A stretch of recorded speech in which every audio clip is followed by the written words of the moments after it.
हम सबके जीवन में कभी ना कभी ऐसा क्षण आता है जब हमें लगता है कि अब सब कुछ खत्म हो गया। हमारी आंखों के आगे अंधकार सा छा जाता है और लगता है अब सब कुछ खत्म, हमें कुछ नहीं सूझता। यह स्थिति बहुत खतरनाक स्थिति है। कई बार इसमें जीवन समाप्त करने तक की विचार मन में आने लगते हैं। कभी हम फेल हो जाते हैं या हमारे साथ बहुत बुरा हो जाता है। हमारा कोई अपना यह दुनिया छोड़ के चला जाता है। कोई हमारा खास हमें धोखा दे देता है। हमारा कोई खूबसूरत सपना टूट जाता है या हम किसी प्रॉब्लम में पड़ जाते हैं। तो इस समय हमें केवल एक ही चीज़ ध्यान में आती है कि अब कुछ नहीं बचा, सब कुछ खत्म हो गया। यही वह क्षण है जब हमें एक शब्द याद रखना चाहिए, वह है धैर्य, पेशेंस, सब्र। एक बार भगवान बुद्ध सारनाथ में उपदेश दे रहे थे। तभी एक महिला वहाँ रोते बिलखते हुए आई और भगवान बुद्ध के चरणों में गिर पड़ी। कहने लगी, प्रभु, मैं घोर संकट में हूँ। बड़ी मेहनत से इस बार खेती की थी, फसलें लहलहा रही थी, लेकिन रात में कुछ जंगली पशु आए और मेरी पूरी फसल खा गए। अब कुछ नहीं सूझ रहा है, क्या करूँ? इस फसल से बड़ी उम्मीदें लगाई थी। अच्छी फसल होती तो सारा कर्जा चुका देती, पुत्री की शादी का खर्चा भी आ जाता, घर की मरम्मत भी करवानी थी, लेकिन उन पशुओं ने तो फसल के साथ साथ मेरे सारे सपनों को भी नष्ट कर दिया। अब चारों ओर अंधेरा ही अंधेरा नजर आ रहा है। प्रभु, आपकी शरण में आई हूँ, मार्गदर्शन दीजिए। बुद्ध मुस्कुराए। उन्होंने अपने शिष्य से कहा, भंते, यह महिला परेशान है, थकी हुई लग रही हैं, इन्हें पास के सरोवर से शीतल जल लाकर दो। शिष्य जलपात्र लेकर जल लाने के लिए चला गया।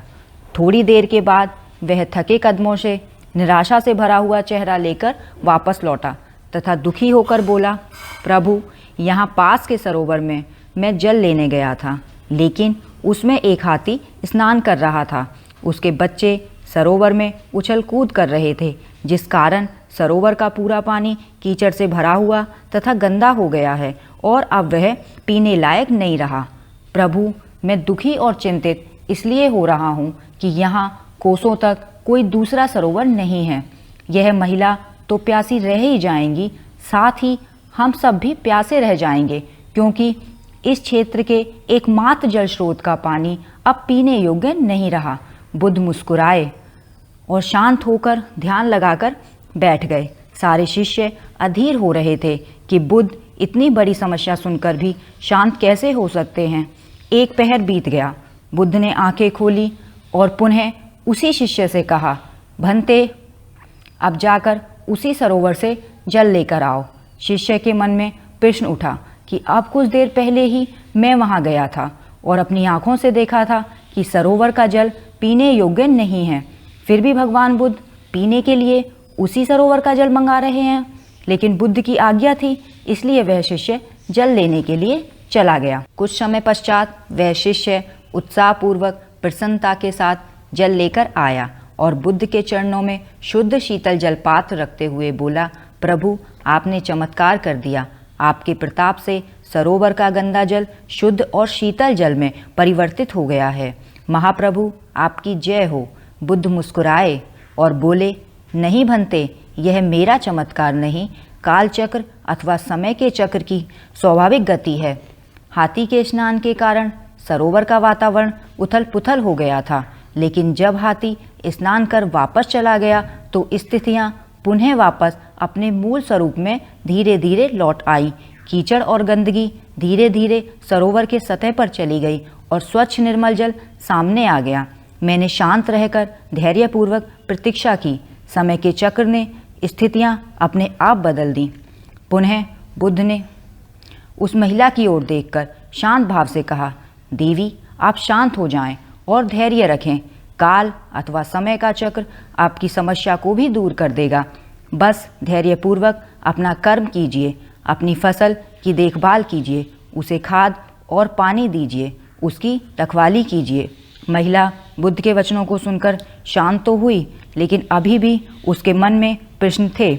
उसने सोचा, चलो बुद्ध की बात मानकर देखते हैं। इस घटना के महीनों बीत गए।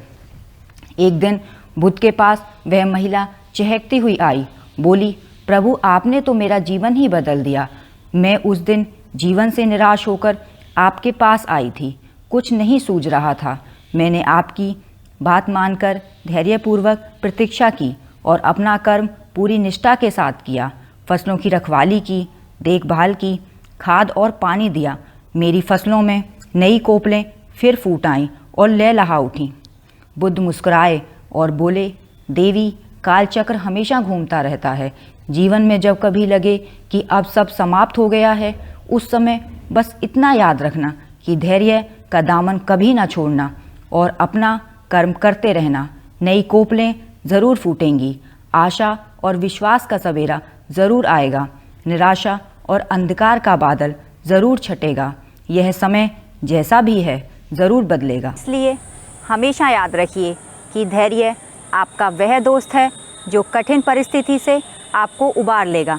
धैर्य रखिए, यह समय बदलेगा। बस अपना कर्म करते जाइए। आशा के दीपक को कभी ना बुझने दीजिए। धैर्यपूर्वक प्रतीक्षा कीजिए। पुनः कालचक्र आपके अनुरूप होगा। शाखें रही तो फूल भी, पत्ते भी आएंगे। ये दिन अगर बुरे हैं तो अच्छे भी आएंगे।